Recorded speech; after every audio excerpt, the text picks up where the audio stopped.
My name is Chris, I'm from Sweden. I love to travel, that's my lifestyle. Chris from Sweden, a crazy Swedish traveler with 156 countries in his backpack. It's a couple of dollars. Venezuela. Chris has been to every corner of the world and he loves to get out of his comfort zone and to carry himself as a guest in a new place. Welcome to my place. Nice, let's go in. Soon, yes. Yes, that's my life. He grew up in a small Swedish city and besides his travels around the world, he works with transport and often goes to Denmark and Germany for work. When you travel, you see happy people in Africa. They don't complain. And then you come home to Sweden. People complain about, my food was too cold, or that house is too big, they can't build it here. No, but when you're traveling a lot, you enjoy it more. You are a map geek. Map geek, absolutely, that's me. What's one of your best travel experiences? I went to Venezuela, to the deepest jungle Angels Fall 2 years ago, and that was amazing. I was almost the only tourist. The plan is to continue when Corona is over. How old is the youngest Swedish guy to have visited all the countries? To visit all countries, I think 42. And you are how old? 38. 38? Okay. Yeah. Do you aim to beat that guy or do you just travel to enjoy? I try to don't hurry. Some people say, I'm gonna take all countries before I'm 25 or something.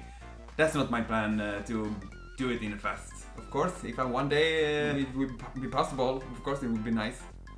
Chris and I have been online friends for a long time and it was nice to finally meet in real life. Yeah, I like Denmark. I like Sweden too, so. Travel is the best school. Yeah, when you travel, you can be yourself. You can, and you meet people, and when you come back, you don't complain about things. We have already talked about future travels together, such as Libya. Chris is a real traveler who likes to go where few others go. His home is full of travel souvenirs and traveling is his big passion. So what happened to you in Grenada? I was on the top of the waterfall, gonna take a picture, and I dropped my phone, fell down from the waterfall. 4 meters. 4 meters drop. Yeah. Did you hurt yourself? On the way down, I think okay, I'm gonna die. I hurt my leg a little bit. I was still in shock. So I need to dive down and get my phone. It was very deep, and I went down in the bottom of the lake, and I found the phone, and I went up. What the fuck? This is iPhone. I don't have iPhone. I found the wrong phone. Wow, that's crazy story. Yeah. So you found another phone now? Yeah, I found another phone. And then finally I found my own phone. But it was dead, of course. And 1 month later, it woke up again. So we actually got a new phone also. I'm sure our paths will cross again, and as a Danish and a Swedish guy, we get along very well. This is Chris, the crazy traveler from Sweden. What's about? Okay, Chris, nice to meet you. Nice to meet you. Take care and happy traveling. Yeah, you too. See you.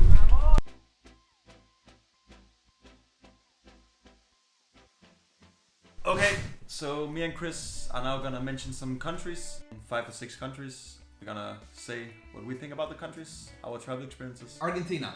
I remember Argentina for the asado, the cow meat. It was incredible, and I had a really good time in Buenos Aires and some other cities. Actually, I saw a guy got robbed also in Boca.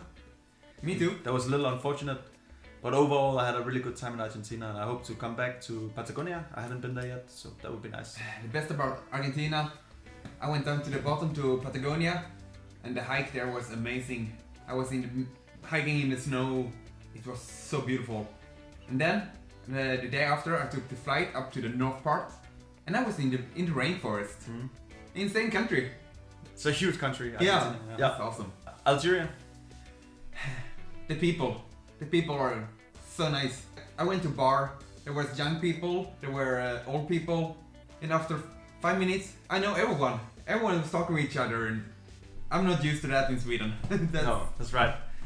Yeah, amazing hospitality. The big difference between Algeria and Morocco is it's very hard to go to Algeria. It's very hard to get a visa, so get invited into a lot of people's home, and they're so genuine and happy to see you in Algeria. Yeah, and the nature was amazing. Yeah. The largest country in Africa by land area, so yeah. It's a big country. One of my favorites in Africa. My turn. I say... Fan sa jag innan. I say Myanmar. I had a really good time in Myanmar. I went to Yangon and the temples in Bagan. And yeah, they had like a lot of temples at Bagan and you had to pay like an archaeological fee. None of us paid the fee and the guy told us like normally 98% of that fee goes directly to the pocket. So, but I had a good time. It was amazing country and really nice people. For me, it's like I went out to the coast, found a paradise beach, and there were no tourists at all. And like, wow, is this the neighbor to Thailand? They were like, yeah, it was amazing. And I love the capital city too. It's like more hang around. A lot of beautiful temples. Exactly, and nice people. Guinea, West Africa.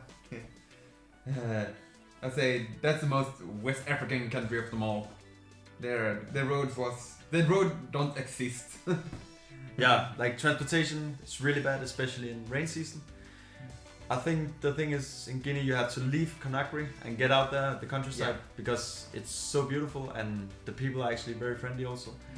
So the real beauty of Guinea is outside of Conakry. Yeah. Even though it's hard to get around, it's really hard. You don't know what's gonna be around the corner when you travel there. Some roads are existing and some are not. Yeah, That's the case. Saudi Arabia. Saudi Arabia. Yeah. Wow. When you talk about Saudi Arabia, you hear about women who have no rights. Yep. I think there's happened a big development in Saudi Arabia in a very short time. Like now women are driving the car. They didn't do that for 2 years ago. And I was told Saudi people were rude. That was not the case. They were really friendly and some of the funniest people I've ever met. Yep. I had a really amazing time in Saudi Arabia. That's all I can say. Yeah, me too. I went there I didn't expect much. Say, okay, it's a new country, I want to go there. But I got so nice friends there. And the nature, you don't know what exists in the country. So I was very surprised about the nature and people, everything. Yeah. The edge of the world is definitely a must-go place. We went there, both me and Chris, and it's most incredible desert. Yeah. That was it. It was very nice to meet Chris here in Ystad in Sweden, and I hope to see him somewhere in the world.